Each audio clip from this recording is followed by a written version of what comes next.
Hello guys, welcome और welcome back to my channel twisted कहानियां। मेरा नाम है कनिका। अभी तक आपने इस स्टोरी का फर्स्ट पार्ट सुन ही लिया होगा, और जिन लोगों ने फर्स्ट पार्ट नहीं सुना है वो पहले फर्स्ट पार्ट सुनकर आइए, तभी आपको आगे की स्टोरी समझ में आएगी। तो मैं आपको थोड़ा सा फर्स्ट पार्ट के बारे में बता देती हूँ। ये जो स्टोरी है वो है वेड विल्सन की, जो कि एक बहुत ही टॉक्सिक इंसान था। उसकी बहुत सारी गर्लफ्रेंड्स रही, लेकिन सबके साथ उसका ब्रेकअप होता रहा। उसको उसके अडॉप्टिव पेरेंट्स ने बड़ा किया था, उसके बायोलॉजिकल पेरेंट्स ने उसको बहुत ही कम उम्र में छोड़ दिया था। वो कई बार जेल जा चुका था, बहुत बड़ा ड्रग एडिक्ट था, और फिलहाल वो एक रिलेशनशिप में था मेलिसा के साथ। लेकिन एक दिन बार में उसकी एक लड़की से मुलाकात होती है जिसका नाम था क्रिस्टीन। और जब वो उससे मिलता है तो उसके साथ उसके घर चला जाता है, उसके साथ रिलेशनशिप बनाता है। और उसके बाद पता नहीं क्या उसके मन में आता है, लेकिन वो उसकी गला दबाकर हत्या कर देता है क्रिस्टीन के घर में ही। क्रिस्टीन अभी वेड से कुछ घंटे पहले ही मिली थी, और ये हत्या पूरी तरह से सेंसलेस थी। इनके बीच में ना कोई लड़ाई झगड़ा हुआ था, ना कुछ हुआ था। उसके बाद भी वेड ने बेकार में ही इसकी हत्या कर दी थी। इसके बाद ये क्रिस्टीन के घर में ही थोड़ी देर रुकता है। वो सोचता है कि अब उसे क्या करना चाहिए, और ये भी सोचता है कि मुझे क्रिस्टीन की बॉडी के साथ क्या करना चाहिए। और तभी वेड रियलाइज करता है कि मेरे पास मोबाइल फोन नहीं है। ये जो उसका मोबाइल फोन था वो अपने नए बेस्ट फ्रेंड के, जिसका नाम था जेसन, जो कि उसे उसी रात मिला था, उसके घर में छोड़ाया था। और बाद में आपको याद ही होगा कि जेसन ने सबको किक आउट करके अपने घर से बाहर निकाल दिया था। लेकिन वेड का फोन जेसन के घर में ही छूट गया था। अब वेड ने क्रिस्टीन का फोन उठाया। जब वो क्रिस्टीन के फोन को यूज करने लगा तब उसने ये रियलाइज किया कि इसमें एक फेस आईडी चाहिए। अब वो क्रिस्टीन की लाश के पास गया, उसकी फेस आईडी से उसने उस फोन को अनलॉक किया। उसके बाद उसने क्रिस्टीन की बॉडी को एक रग में लपेटा और घसीटता हुआ क्रिस्टीन की कार के पास लाने लगा। लेकिन तब उसने रियलाइज किया कि जो बॉडी है बहुत ज्यादा हैवी है, और वो उससे ड्रैग नहीं हो रही थी। अब उसने क्रिस्टीन की बॉडी उसके घर के अंदर ही बीचों बीच छोड़ दी। उसने क्रिस्टीन की गाड़ी की चाबियां ली, उसकी गाड़ी चुराई और वहां से भाग गया। वेड ने अपने फर्स्ट विक्टिम की जान ले ली थी, लेकिन अभी तक उसका मन नहीं भरा था। अभी आगे परिस्थितियां और ज्यादा खराब होने वाली थी। इस समय वेड पूरी तरह से एड्रेनलिन रश का शिकार था। उसके अंदर बहुत ज्यादा एक्साइटमेंट था, और वो मर्डर से कहीं ना कहीं बहुत ज्यादा फैसिनेटेड था। वो और ज्यादा मर्डर करना चाहता था। वेड ने डिसाइड किया कि वो अपनी गर्लफ्रेंड मेलिसा के पास जाएगा, और उस समय तक सुबह के 8 बज चुके थे। मेलिसा अपने घर में अभी भी सोई हुई थी, लेकिन इस समय वो अपने घर पर नहीं थी, बल्कि अपनी फ्रेंड एमी के घर पर थी। अब जब वेड को वो अपने घर पर नहीं मिली तो वो बहुत ज्यादा मेलिसा को फोन करने लगा। और ये कॉल्स वो क्रिस्टीन के फोन से कर रहा था, क्योंकि अपना फोन तो उसका छूट गया था। लेकिन क्योंकि मेलिसा सोई हुई थी, इसीलिए वो आंसर नहीं कर रही थी। अब ये देखकर वेड को और ज्यादा गुस्सा आने लगा। उसको अपने ऊपर कंट्रोल ही नहीं हो रहा था। वो एक के बाद एक मेलिसा को लगातार इस रैंडम नंबर से फोन करता जा रहा था। जब मेलिसा करीब 9 बजे सोकर उठी तब उसने देखा कि उसके फोन में बहुत सारे मिस्ड कॉल्स पड़े हुए थे, और इस नंबर को वो पहचानती भी नहीं थी। अब मेलिसा को लगा कि इतने सारे फोन्स आए हैं तो कोई ना कोई इंपॉर्टेंट काम होगा। अब इसने कॉल बैक किया और पूछा कि कौन है। उसने पाया कि दूसरी साइड वेड है। वेड ने इसको बताया कि मैं दूसरे नंबर से फोन कर रहा हूँ। अब इस समय तक मेलिसा को बहुत ज्यादा गुस्सा आ रहा था, क्योंकि इसने पिछली रात बहुत ही अजीबोगरीब हरकतें की थी, अच्छा व्यवहार नहीं किया था, और साथ ही उसकी कार की चाबियां भी इसको वापस नहीं की थी। अब मेलिसा ने वेड से कहा कि मुझे मेरी गाड़ी वापस चाहिए, मुझे काम पर जाना है, और तुम मेरी गाड़ी वापस करो। लेकिन अब ये जो गाड़ी थी मेलिसा की, ये तो जेसन के घर पर खड़ी हुई थी। जेसन जो कि इसका नया फ्रेंड बना था, सो कॉल्ड फ्रेंड, उसी के घर पर ये लोग छोड़कर आ गए थे, क्योंकि आपको याद होगा कि वेड से ये गाड़ी स्टार्ट ही नहीं हो पाई थी। अब वेड के पास गाड़ी तो नहीं थी, लेकिन उसने प्रिटेंड किया कि उसके पास गाड़ी है। उसने कहा कि ठीक है, मैं गाड़ी लेकर तुम्हारे पास आता हूँ, और मैं 1 मिनट में ही तुम्हारे पास पहुंच जाऊंगा। लेकिन मेलिसा ने कहा कि मैं अपने घर पर नहीं हूं, मैं अपनी फ्रेंड के घर पर हूं, तो मैं तुम्हें अपने प्लेस ऑफ वर्क पर मिलूंगी। ये जो मेलिसा थी यह अपना खुद का बिजनेस ओन करती थी। इसका एक स्पा था जिसका नाम था माइलाज स्पा। इस स्पा में मेलिसा के साथ एमी भी काम किया करती थी। अब ये दोनों के दोनों तैयार होकर वहां पर पहुंचे। वेड वहां पर ऑलरेडी पहुंचा हुआ था और इनका इंतजार कर रहा था, लेकिन वो माइला की या मेलिसा की गाड़ी में नहीं था। वो गाड़ी तो जेसन के घर पर थी, तो इस समय वो क्रिस्टीन की गाड़ी में वहां पर आया था। अब मेलिसा को और ज्यादा गुस्सा आने लगा। वेड हमेशा इसी तरीके की हरकतें करता था और उसको बहुत ज्यादा इरिटेट करता था, लेकिन ये सारी चीजें वेड के लिए बहुत ज्यादा नॉर्मल थी। मेलिसा को इस समय सिर्फ अपनी गाड़ी चाहिए थी, और अब वो वेड से पूछने वाली थी कि उसकी गाड़ी कहाँ पर है। मेलिसा और एमी वहां पर एक कार में आए थे जो कि एमी की गाड़ी थी। वो गाड़ी से उतरी और अब उसको वेड के पास जाना था। इसने अपनी फ्रेंड एमी से कहा कि तुम कार से मत उतरो, तुम गाड़ी के अंदर ही रहो। उसे पता था कि वेड कुछ भी कर सकता है, वो बहुत ज्यादा वॉयलेंट है और वो बिल्कुल नहीं चाहती थी कि एमी वेड के पास जाए और वेड उसके साथ कुछ ना कुछ गलत करे। अब मेलिसा उतरी, वो सीधे ड्राइवर्स विंडो पर पहुंची। उसने दरवाजे को नॉक किया और ये देखकर वेड ने अपना शीशा नीचे किया। मेलिसा ने कहा कि मेरी गाड़ी कहाँ पर है, मुझे मेरी गाड़ी वापस करो और मुझे अपनी गाड़ी की जरूरत है। अब जो वेड था इस समय उसे बहुत ज्यादा गुस्सा आने लगा। एक तरह से वो गुर्राने लगा और उससे कहने लगा कि तुम तुरंत आकर गाड़ी में बैठो। उसने कहा कि नहीं, मैं गाड़ी में नहीं बैठूंगी। उसने साफ मना कर दिया। उसे पता था कि अगर मैं गाड़ी के अंदर बैठूंगी तो कुछ ना कुछ ये मेरे साथ गलत करेगा। और आपको पता ही है कि वेड को गाड़ियों के अंदर पता नहीं क्यों कुछ ज्यादा ही गुस्सा आता था।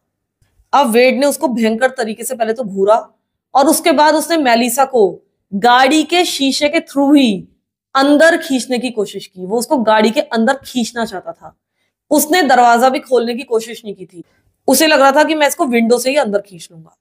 मेलिसा बहुत ज्यादा घबरा गई थी, लेकिन उसने अपनी हिम्मत नहीं हारी। उसे पता था कि अगर एक बार मैं इस कार के अंदर चली गई तो मेरे साथ कुछ भी हो सकता है और मैं भाग भी नहीं पाऊंगी। इसने अपने हाथ पैर प्लैंक की पोजीशन में फैला लिए और पूरी तरह से अपनी बॉडी को स्टिफ कर लिया। और इस तरह से किसी इंसान को गाड़ी के अंदर खींचना बहुत ज्यादा मुश्किल है। अब वेड अपनी पूरी ताकत लगा रहा था, पूरी स्ट्रेंथ लगा रहा था, लेकिन वो मेलिसा को गाड़ी के अंदर खींच ही नहीं पा रहा था। मेलिसा को अंदर खींचने के चक्कर में मेलिसा की ड्रेस पूरी तरह से फट चुकी थी, लेकिन उसने अपनी प्लैंक लाइक पोजीशन को नहीं छोड़ा और पूरी तरह से स्टिफ रही। अब वेड को और ज्यादा गुस्सा आने लगा। वो उसको अंदर खींच ही नहीं पा रहा था। अब वेड ने मेलिसा को छोड़ा, अपना दरवाजा खोला और सीधे मेलिसा के ऊपर छलांग लगाई। ये दोनों ही जमीन पर गिर गए। अब जो वेड था इस समय तक वो अपनी गाड़ी को पार्किंग गियर में डालना भूल गया था। अभी जो गाड़ी थी, क्योंकि वो ड्राइविंग मोड में थी, इसीलिए वो सीधा आगे की तरफ बढ़ने लगी। अब गाड़ी आगे की तरफ बढ़ रही थी। इस गाड़ी ने सीधा दूसरी गाड़ी को टक्कर मार दी और उसके बाद वो रुक गई।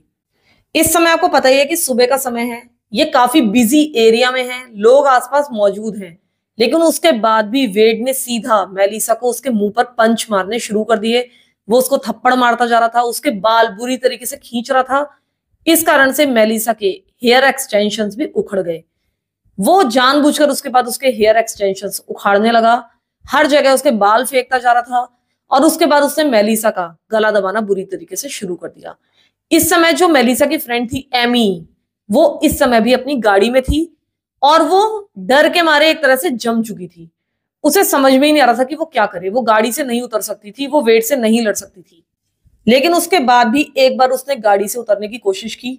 जब वेड ने ये देखा तो वो एमी की तरफ घूमा और उससे कहा कि अगर तुम इस गाड़ी से उतरी तो मैं तुम्हें मार डालूंगा। अब एमी बहुत ज्यादा ऑब्वियसली घबरा गई। वो गाड़ी के अंदर दोबारा बैठ गई, लेकिन उसने एक बहुत अच्छा काम किया कि उसने 911 को कॉल किया। इसके बाद अचानक से ही वेड के अंदर एक चेंज देखने को मिला। हालांकि उसको ये पता नहीं था कि एमी ने 911 को फोन कर दिया है, लेकिन शायद उसको ये समझ में आ गया था कि वो इतने सारे लोगों के सामने मेलिसा की हत्या कर रहा है, उसके खिलाफ यहाँ पर बहुत सारे गवाह मौजूद हैं। उसने अब मेलिसा को उसकी ड्रेस जो बची खुची उसके शरीर पर थी उसी से पकड़कर उठाया और उसके बाद उसको घसीटता हुआ, जमीन पर ही घसीटता हुआ, ड्रैग करता हुआ मेलिसा के स्पा के अंदर ले जाने लगा। उसे ऐसा लग रहा था कि अंदर किसी प्राइवेट जगह पर वो इसकी हत्या करेगा। मेलिसा अभी भी अपने होश में थी, उसका दिमाग अभी भी अच्छी तरीके से काम कर रहा था। उसे पता था कि अगर मैं अंदर गई तो ये 100% मेरी हत्या कर देगा, तो मैं किसी भी तरीके से अंदर नहीं जा सकती। लेकिन वेड तो उसको घसीटता हुआ अंदर की तरफ ले जा रहा था, लेकिन अंदर जाने से पहले कुछ सीढ़ियां थी और वहां पर रेलिंग भी लगी हुई थी। अब मेलिसा ने उस रेलिंग को अपनी पूरी ताकत से पकड़ लिया। उसे पता था कि इस रेलिंग को छोड़ने का मतलब है उसकी निश्चित मौत, लेकिन जब उसने ऐसा किया तो वेड को बहुत ज्यादा गुस्सा आने लगा। उसने मेलिसा के फेस पर घूंसे मारने शुरू कर दिए ताकि उसकी जो ग्रिप है उस रेलिंग पर वो लूज हो जाए। मेलिसा को पता था कि वो ज्यादा समय तक रेलिंग को होल्ड नहीं कर सकती। उसने वेड के साथ थोड़ा बहुत बहस करना शुरू कर दिया, लेकिन कूल तरीके से वो उससे बातचीत कर रही थी, लेकिन वेड उसकी कोई भी बात सुनने के लिए बिल्कुल भी तैयार नहीं था।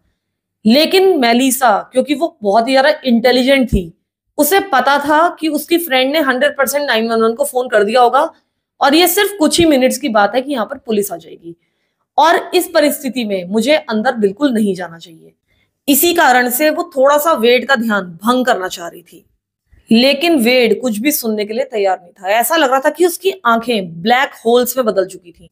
वेड कहीं ना कहीं अंदर से मर चुका है ऐसा लग रहा था, और साथ ही वो बिल्कुल एक सीरियल किलर जैसा लग रहा था। फिर वेड ने मेलिसा की ठीक नाक पर एक जोर का घूंसा मारा। इतनी जोर की आवाज हुई, लग रहा था कि जैसे उसकी नाक टूट गई है। उसकी नाक टूट तो गई ही थी, लेकिन बेसिकली वो एक्सप्लोड कर गई थी, फट चुकी थी, और हर जगह ब्लडी ब्लड उड़ा, बहुत जोर से स्प्लैटर हुआ। और जब हर तरफ ब्लड उड़ा तो ये ब्लड वेड के ऊपर भी गिरा। वो इतना ज्यादा इम्पैक्ट एक्सपेक्ट नहीं कर रहा था। वो थोड़ा सा चौंक गया और थोड़ा सा रुक गया, और उसके रुकने और थोड़ा पीछे हटने से अब मेलिसा को कुछ प्रेशियस मोमेंट्स मिल गए। वो तुरंत वहां से उठी। वो बहुत ज्यादा दर्द में थी, बहुत ज्यादा घायल थी, फिर भी वो अपनी जान बचाने के लिए भागी।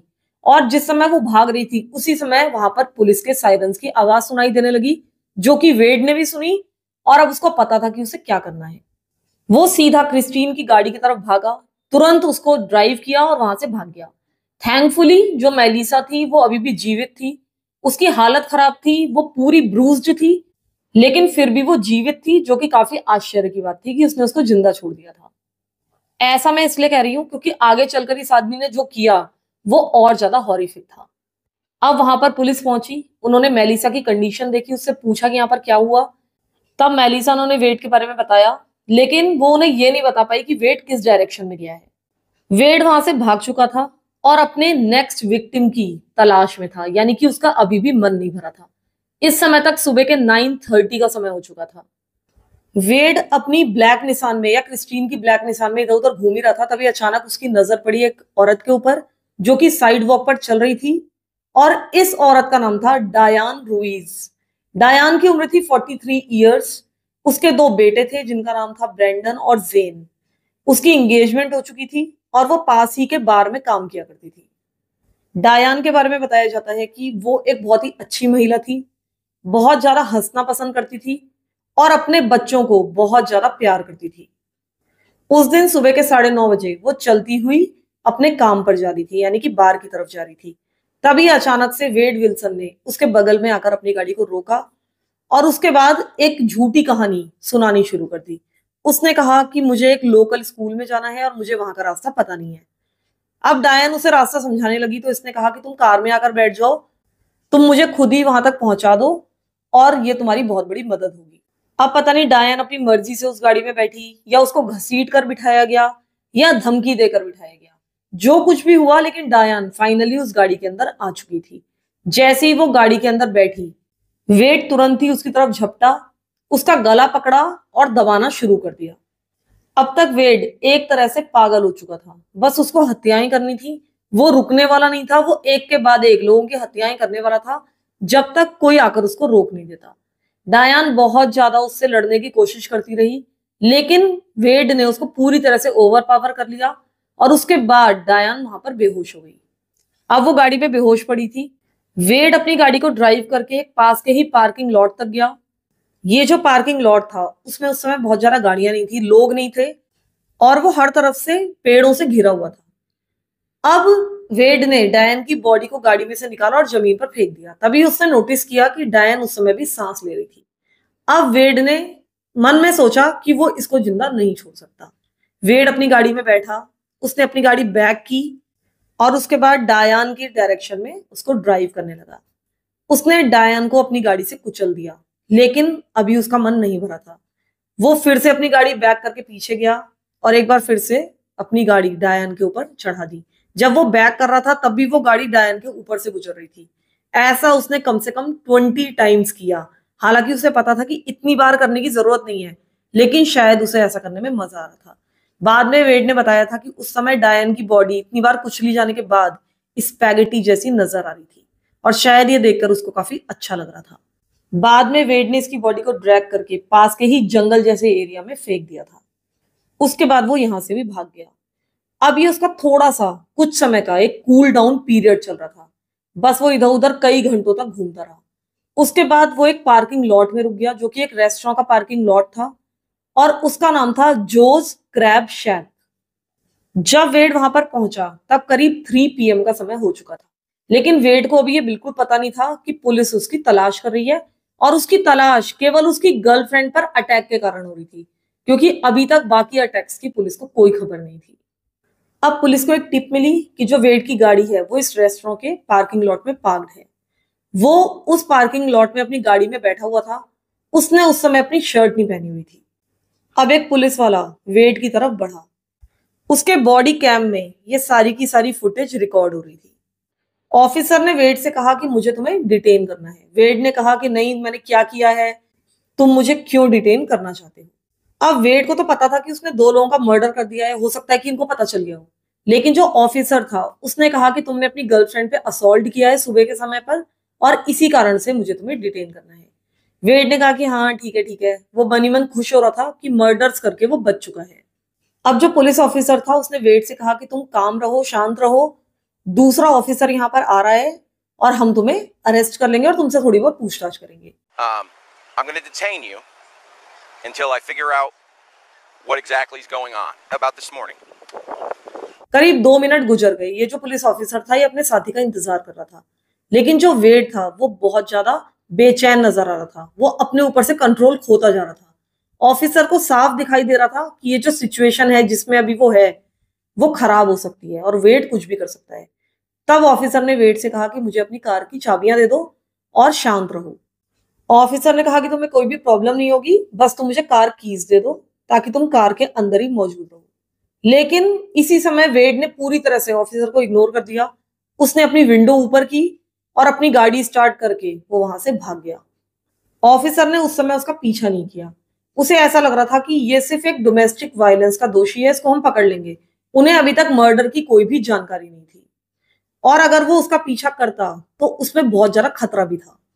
और ये खतरा पुलिस ऑफिसर को नहीं था बल्कि वहां पर चलने वाले लोगों को था। उस समय वेड किसी पर भी गाड़ी चला सकता था, किसी पर भी हमला कर सकता था या किसी को भी होस्टेज बना सकता था। इसी कारण से पुलिस ऑफिसर ने उसे जाने दिया। अब वेड को किसी ना किसी की मदद तो चाहिए थी। वो पास की एक प्रिंट शॉप में गया। वो उस शॉप के अंदर गया क्योंकि वहां पर उसका एक दोस्त मौजूद था। बहुत ज्यादा अच्छा दोस्त तो नहीं था, लेकिन एक ऐसा व्यक्ति था जो कि इसको अच्छे से जानता था। इस व्यक्ति का नाम था जॉश। जब वेड जॉश के पास गया तो जॉश उसे देखकर हैरान रह गया, क्योंकि उस समय वेड ने शर्ट नहीं पहनी हुई थी। उसने सिर्फ ग्रे कलर की स्वेट पैंट्स पहनी थी और शूज भी नहीं पहने थे। इसके अलावा वेड की बॉडी पर ब्लड के जगह जगह निशान लगे हुए थे। इसके अलावा उसके 1-2 दांत भी टूटे हुए थे। अब उसके दांत कैसे टूटे इसकी कोई भी जानकारी नहीं है। इसके अलावा वो बहुत ज्यादा फ्रैंटिक लग रहा था, बहुत ज्यादा बेचैन था। वो उसके कमरे में पूरे टाइम इधर उधर घूम रहा था और बहुत ही ज्यादा एजिटेटेड था। वो बार बार जॉश से कहने लगा कि मुझे तुम्हारी मदद चाहिए, मुझे तुम्हारी मदद चाहिए। अब ऐसा भी लग रहा था कि शायद इसने ड्रग्स ली हुई थी। इसने जॉश से कहा कि मुझे कुछ पैसा चाहिए या फिर तुम मेरे लिए टिकट खरीद दो, चाहे बस का टिकट हो चाहे प्लेन का टिकट हो, लेकिन मुझे यहाँ से भागना है। और फिर अचानक से ही वेट कहने लगा, पता नहीं क्यों उसने ऐसा कहा, लेकिन उसने कहा कि मैंने कुछ लोगों की हत्या कर दी है। पहले तो जॉश ने सोचा कि वो मजाक कर रहा है, लेकिन बाद में जब उसने वेट की तरफ ध्यान से देखा तो वो समझ गया कि जॉश ने जो कुछ भी कहा है वो पूरी तरह से सच है। लेकिन जॉश उस समय बुद्धिमानी दिखाते हुए पूरी तरह से शांत रहा। उसने कहा कि हाँ हाँ ठीक है, मैं तुम्हारी मदद कर दूंगा, लेकिन मुझे दूसरे ऑफिस में जाना पड़ेगा फोन करने के लिए। मैं 1-2 लोगों को फोन कर देता हूँ और तुम्हारे लिए मदद का इंतजाम कर देता हूँ। वेट को पूरा यकीन था कि जॉश उसकी मदद करने वाला है, तो जॉश बाहर निकला, बैक रूम में गया और वहां जाने के बाद जॉश ने सीधे 911 को फोन किया। अब पुलिस तो पहले से ही इस प्रिंट शॉप के आसपास ही थी, लेकिन जब जॉश फोन करके वापस आया तो उसने पाया कि वेड वहां से गायब हो चुका था, वो वहां से भाग गया था। जब पुलिस वाले उस प्रिंट शॉप में पहुंचे तो उन्होंने पाया कि वेड वहां पर नहीं है। पुलिस वालों को वहां पर क्रिस्टीन की ब्लैक निसान गाड़ी मिल चुकी थी, क्योंकि वेड वहां से पैदल भाग गया था। अब पुलिस वालों ने इसकी गाड़ी को सर्च करना शुरू किया। उन्होंने पाया कि ये गाड़ी पूरी तरह से अंदर से ब्लड से लाल है। वहां पर बहुत ज्यादा ब्लड मौजूद था। पुलिस वाले उस गाड़ी का बूट खोलने में भी डर रहे थे। उन्हें लग रहा था कि शायद उसमें कोई लाश बरामद होगी, लेकिन ऐसा नहीं था। अब उन्होंने कार के मालिक की तलाश करना शुरू किया। तब उन्हें क्रिस्टीन का नाम पता चला। अब पुलिस वाले क्रिस्टीन को फोन करने लगे, लेकिन वो अपना फोन ऑब्वियसली आंसर नहीं कर रही थी, क्योंकि उसका तो मर्डर हो चुका था। अब पुलिस वालों ने किसी तरीके से क्रिस्टीन की बेस्ट फ्रेंड स्टेफनी का नंबर निकाला और उससे पूछा कि क्रिस्टीन कहाँ पर है, हमारी बात करा दो। आपको याद ही होगा कि क्रिस्टीन स्टेफनी के साथ ही बार में गई थी जहां पर उसकी वेड से मुलाकात हुई थी। पुलिस वालों ने स्टेफनी को बताया कि तुम्हारी सहेली की गाड़ी मिली है और इसको एक वेड नाम का व्यक्ति चला रहा था और वो यहाँ से भाग गया है। अब स्टेफनी ने पुलिस वालों को बताया कि मेरी क्रिस्टीन से मुलाकात इसी सुबह हुई थी और हम एक अजीब से अजनबी आदमी से मिले थे। हमने उसके साथ कुछ टाइम भी स्पेंड किया था, लेकिन हमें उस व्यक्ति के बारे में कोई भी जानकारी नहीं है, बस हमें यह पता है कि उसका नाम जूनियर था। आपको याद ही होगा कि वेड ने अपना झूठा नाम जूनियर बताया था उन लोगों को। अब पुलिस वालों को क्रिस्टीन की चिंता होने लगी। वो तुरंत उसके घर पर पहुंचे। उन्होंने जब क्रिस्टीन के घर के अंदर जाकर देखा तो ये पाया कि क्रिस्टीन की बॉडी उसके घर के बिल्कुल बीचों बीच पड़ी हुई थी। अब पुलिस वालों को पता था कि जिस वेड को वो ढूंढ रहे हैं डोमेस्टिक वायलेंस के लिए, वो एक मर्डरर भी है। अब पुलिस वालों के एफर्ट्स काफी ज्यादा बढ़ चुके थे। अब वेड को बिल्कुल भी अंदाजा नहीं था कि वो कहां जाकर छुपेगा। अब उसने डिसाइड किया कि वो अजनबी लोगों के घर में जबरदस्ती घुस जाएगा और वहीं पर पनाह लेगा। जब वो जा ही रहा था तब अचानक से उसे रास्ते में एक रैंडम हाउस मिला। उसने उसका गेट खोला और घर के अंदर घुसने की कोशिश की, लेकिन घर अच्छी तरीके से बंद था। उसको कहीं से भी अंदर जाने का रास्ता नहीं मिला।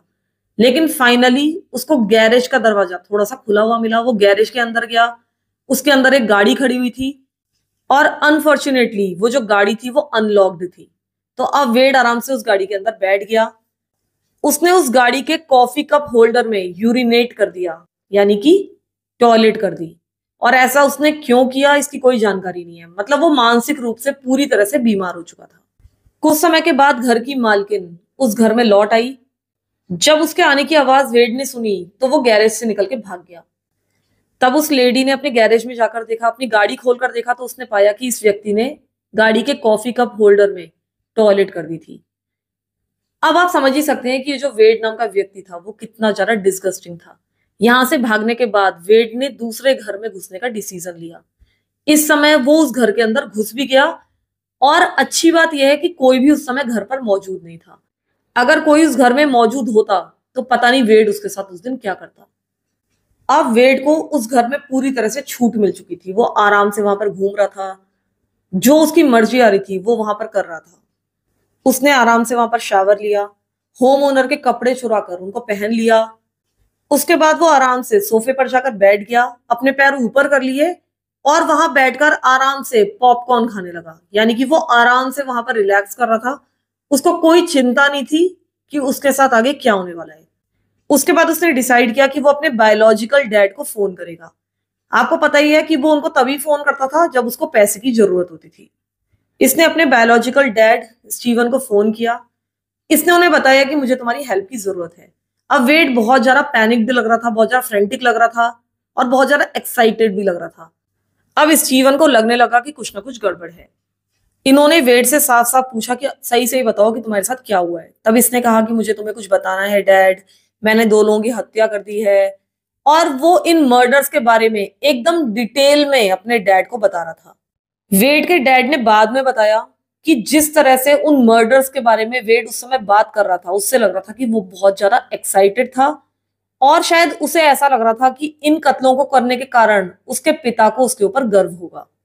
लेकिन इसके पिता बुरी तरीके से डर गए, बुरी तरीके से दहल गए। लेकिन उन्होंने वेड के आगे कुछ ज्यादा शो नहीं किया। उन्होंने वेड से कहा कि तुम बताओ तुम कहां पर हो, मैं तुम्हारी हेल्प करूंगा।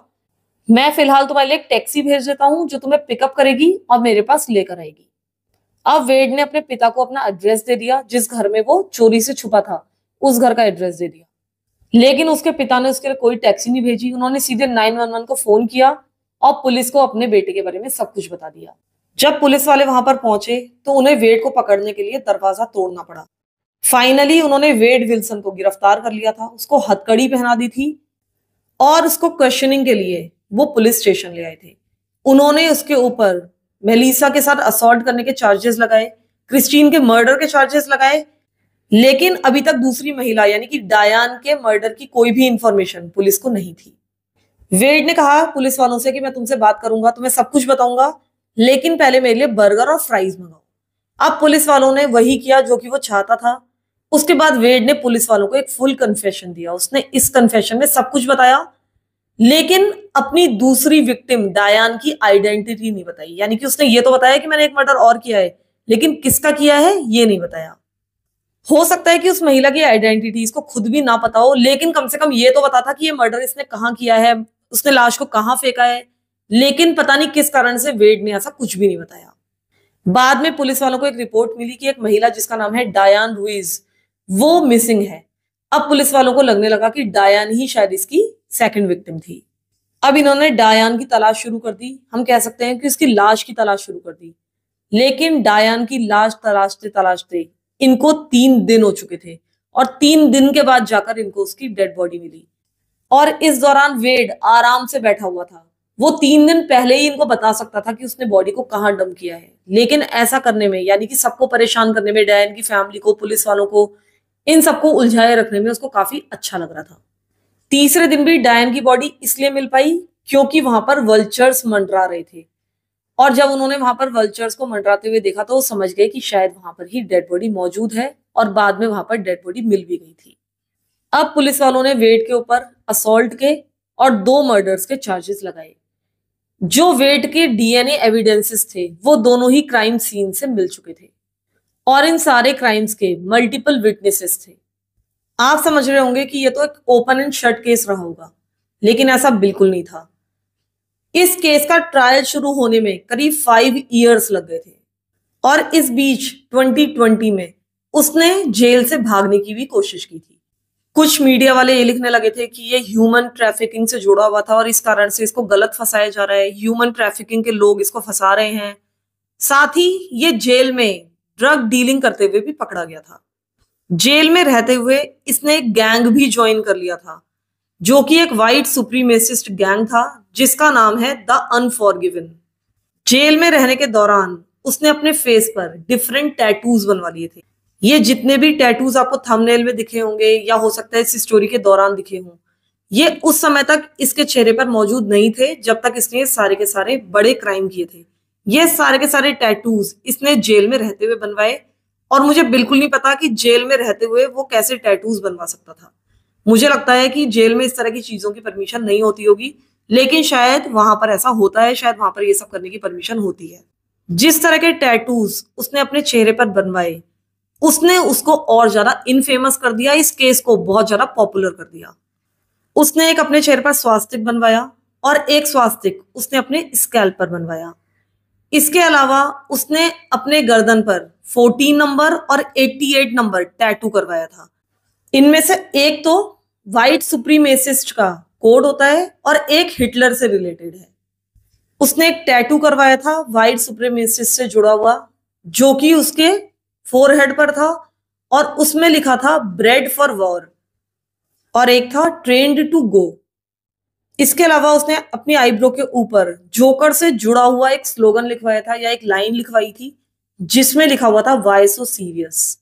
साथ ही उसने जोकर की स्माइल वाले टैटूज तो अपने चेहरे पर करवाए ही हुए थे। फाइनली 2024 में, यानी कि इसी साल, वेड विल्सन का ट्रायल शुरू हुआ, और जब ये केस ट्रायल के लिए आया तभी ये बहुत ज्यादा पॉपुलर हुआ, क्योंकि मीडिया इसमें बहुत ज्यादा एक्टिव हो चुकी थी। अब आश्चर्य की बात यह थी कि जब वेड विल्सन का केस बहुत ज्यादा कवर होने लगा तो बहुत सारे लोग वेड विल्सन के फैन बन चुके थे, स्पेशली लड़कियां, और इन सब ने मिलकर इसके बहुत सारे टिकटॉक फैन पेजेस शुरू कर दिए। लोग अपने कमेंट्स में कहने लगे कि ये कितना गुड लुकिंग है, उसका सपोर्ट करने लगे, उसके लिए डिफरेंट हैशटैग्स बनाने लगे, जैसे कि सेव वेड विल्सन या वी लव वेड विल्सन। इस तरह की चीजें बहुत ज्यादा पोस्ट होने लगी। लोग बहुत सारी हार्ट इमोजीज भेज रहे थे, जो कि बहुत ज्यादा कंसर्निंग है। लोग कह रहे थे कि वो गिल्टी नहीं है, हालांकि उसके गुनाह के बहुत सारे चश्मदीद गवाह मौजूद थे। सिर्फ क्योंकि वो गुड लुकिंग था इसलिए लोगों की सिंपैथी उसके साथ थी। उनको इस बात की कोई परवाह नहीं थी कि वेड विल्सन ने अपने गुनाह खुद ही कबूल किए थे। यहां तक कि जब वेड विल्सन जेल में था तब फोन के द्वारा उसके साथ Q&A सेशन किया गया। इसमें उसके साथ बहुत सारे सवाल किए गए, जैसे कि वो कोई सेलिब्रिटी हो या कोई इन्फ्लुएंसर हो। उससे सवाल पूछे जा रहे थे कि तुम्हारा फेवरेट म्यूजिक क्या है, तुम्हारी फेवरेट मेमोरी क्या है, तुम्हारा फेवरेट कलर क्या है, और इसका वेड विल्सन आराम से जवाब भी दे रहा था। Is finding justice in my situation at one point or another to, get that justice and then allow for me hopefully to see the world once again. Yeah, I do. So my favorite color is blue. So the most unusual place would be in the ocean.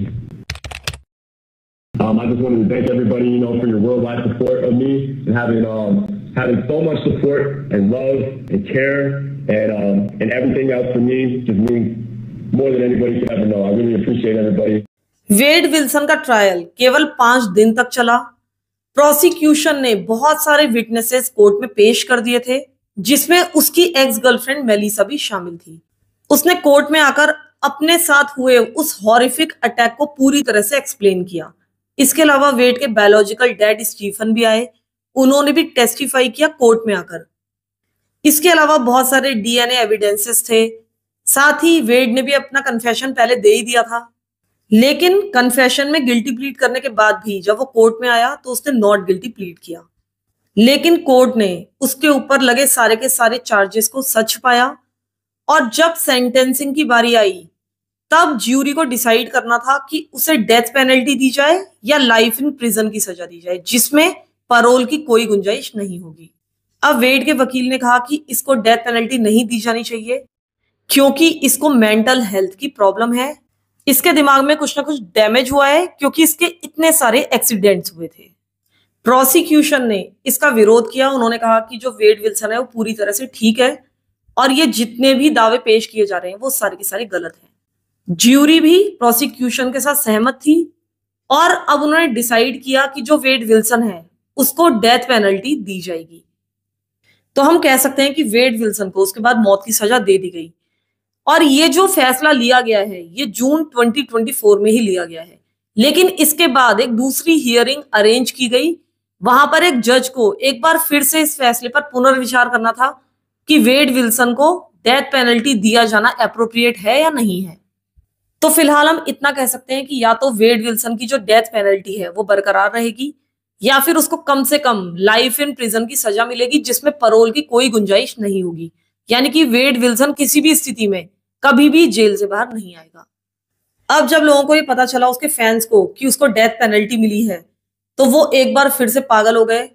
वो fund raise करने लगे वेड Wilson के नाम पर, petition शुरू कर दी, sign करवाने शुरू कर दिए। वेड विल्सन को कम से कम 4000 मैसेजेस जेल में मिले और कम से कम 700 पिक्चर्स मिली जिसमें कहा जा रहा था कि वेड विल्सन को जीने दो। जिन जजेस ने इसको डेथ पेनल्टी दी थी उनको भी लोगों ने बहुत सारे लेटर्स लिखे, यहां तक कि एक ऑनलाइन पिटीशन शुरू हुई जिसमें अभी तक करीब करीब 30,000 सिग्नेचर्स हो चुके हैं। ये सारी चीजें बहुत ज्यादा कहीं ना कहीं परेशान करने वाली हैं, क्योंकि उन विक्टिम्स के बारे में भी सोचना चाहिए जिन्हें इसने बेकार में ही मार दिया और लोग सिर्फ इसलिए इसका साथ दे रहे हैं क्योंकि ये सो कॉल्ड गुड लुकिंग है। तो फिलहाल ये केस तो अभी यहां तक पहुंचा है कि इसकी अभी एक और हियरिंग पेंडिंग है। अगर मुझे पता चलेगा कि उस हियरिंग का नतीजा क्या हुआ तो मैं आप लोगों को जरूर बताऊंगी। तब तक के लिए आप वीडियो को लाइक कर दीजिए, चैनल को सब्सक्राइब नहीं किया है तो सब्सक्राइब कर लीजिए, अगर बेल आइकन ऑन नहीं किया तो प्लीज कर लीजिए क्योंकि YouTube नोटिफिकेशन बिल्कुल भी मेरे वीडियोस के नहीं भेजता है। तो ये सब कुछ करने के बाद एक कमेंट भी कर दीजिए। तब तक के लिए thank you so much for listening to my stories. Thank you so much.